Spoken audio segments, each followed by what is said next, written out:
How you doing? I'm here again. We're standing here with the Commissioner, Commissioner Mosley, who's one of our biggest supporters and one of our partners for the Save Our Seed event. This is actually the second event that we've worked together with. Our first one was at Uniondale High School, which turned out great. The rain slowed us up a little bit here. We're getting a late start, but all of the artists are showing up. We got Cheeks here. Jason Fox is pulling up in a minute, and TL. And we just wanted to get a few words from the commissioner. Off on the side, this is what you call it behind the scenes. That's what this is, behind the scenes. And we're going to just talk a little bit about the importance of what we're doing here today. Well, thanks, Lance. Today is a very important day, and I'm proud to team up with you, with Thomas Sapp, for a very positive message. You know, we got to let our kids, give them the pathway to achieve their potential. That's the theme that I take to these kinds of things. I mean, my kids live only 2 miles from here, could walk to school, not encounter problems. They could go to school, get through the school day without encountering issues. And, you know, they're in the midst of achieving their potential. But just 2 miles the other way, we have kids that really can't walk to school. We have kids that when they do get to school have to encounter disruptions. And the theme of this thing is let our kids, give them a pathway to achieve their potential. Now, I'll pledge my commitment to do what I can to reduce the violence. We're partnering up with you on a positive message to deliver to our kids so they can achieve their potential. And then we're going to look for a commitment from the kids themselves, that they'll make good decisions, they'll associate with other kids that want to achieve their potential, they'll communicate with their parents, their teachers, their adult guardians, and I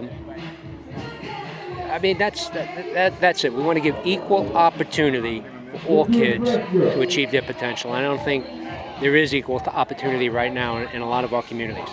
Yes, and you know, just to let you know firsthand, so it's not misconstrued, one of our main objectives is to bridge the gap, so we can close the gap of communication, because a lot of our community residents think that the police are just here to knock heads, and that's not so. You know, they have family members and they have a home that they're trying to make it home to also. Our commissioner here is so involved with the community that he has taken a personal interest in our projects to bring about awareness, to cut down the senseless acts of violence, to make stronger, closer, safer communities. And that's what the Save Our Seed event is all about, building stronger, safer, closer communities. And we're working hand in hand with the Nassau Police Department, all right? So look out for us, we're coming, and we're gonna be doing a lot of things together. Thank you again, Commissioner, for joining us.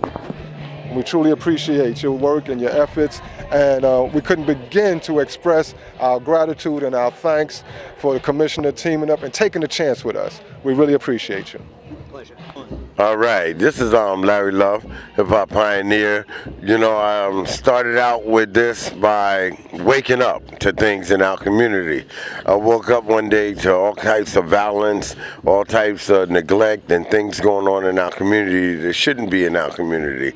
And one of the main things is the violence against each other.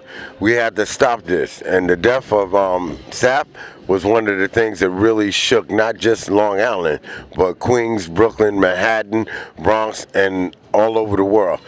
We need to stop and rethink ourselves, to reprogram ourselves, and to start respecting and loving one another.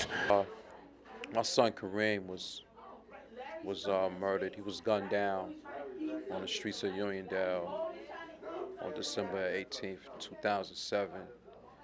He was 19 years old, and he was killed basically over jealousy. You know, he went to pick up a young lady, and he was killed. He was called, asked to come and give a young lady a ride, and when he arrived there to pick her up, he got shot 3 times in the chest. And the person that killed him walked around the community for 7 months, and people knew who it was. I actually knew who it was from day one. And it took every prayer and every bit of strength that I had inside myself, you know, not to go after him. You know, I like I said, I knew who it was. He didn't get arrested for 7 months. Basically, I could have went and rang on his doorbell. And I chose not to do that, and instead I formed this foundation and brought awareness to the community about the importance of being responsible in your own community when you know of a murder or you know of any type of acts of violence or anyone that breaks the law in your community. You should report it or give the police the necessary information to make your community safer, because you allow a murderer to walk around in your community, what's to say he's not going to kill again? Man, I don't understand how people, can turn their back on that and allow someone to be around amongst their loved ones. I mean, the killer's amongst you, and you say nothing. To me, it really doesn't make it makes no sense. And my son is, I know he's looking down on us right now, and he's saying, Dad, I'm proud of you. I told him every day that how proud I was of him, even when he made mistakes. I was still proud of him. And I tried to give him everything that I didn't get from my father. Like, I never had to talk of the birds and the bees with my father. We never talked about stuff like that. My father was very critical, very confrontational, and I really couldn't talk to him. So I tried to give my son everything opposite from what I got from my son. What I longed for as a child with my father, I tried to give to my son and make that available to him. And I thought it's what really made our relationship very special, because he knew that he could come and talk to me about anything, and I wouldn't ridicule him. And I miss him a lot, but this foundation is keeping him alive, and it's like this foundation is him. I feel like this foundation is him, and he's here with me through the foundation, and that's why I put forth the effort that I do, and that's why I safeguard it and guard it with my life, and I don't allow people to come in and do what they want to do. It's just not going to happen, and I've got some real good people around me because of that.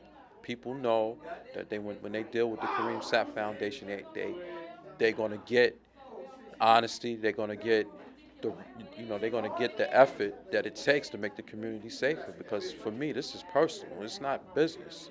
It's personal. So I just wanted to say thank everybody for coming out today, and thank you for the interview, and thank you to Lance and Todd Furtado for teaming up with me and teaching me a lot of things that that I lacked education on. We always need to be open-minded to suggestions and information. It's one thing to have supportive people in your life, but it's another thing to be open-minded enough to listen to them. And that's one of the things that I work on constantly, is trying to be open-minded and not to get the big head like, I'm doing, this is Thomas Sapp's will. It's not Thomas Sapp's will. This is God's will. And I feel like as long as I remain humble and practice humility, the foundation is going to be that much stronger and effective in the community. Thank you for letting me share.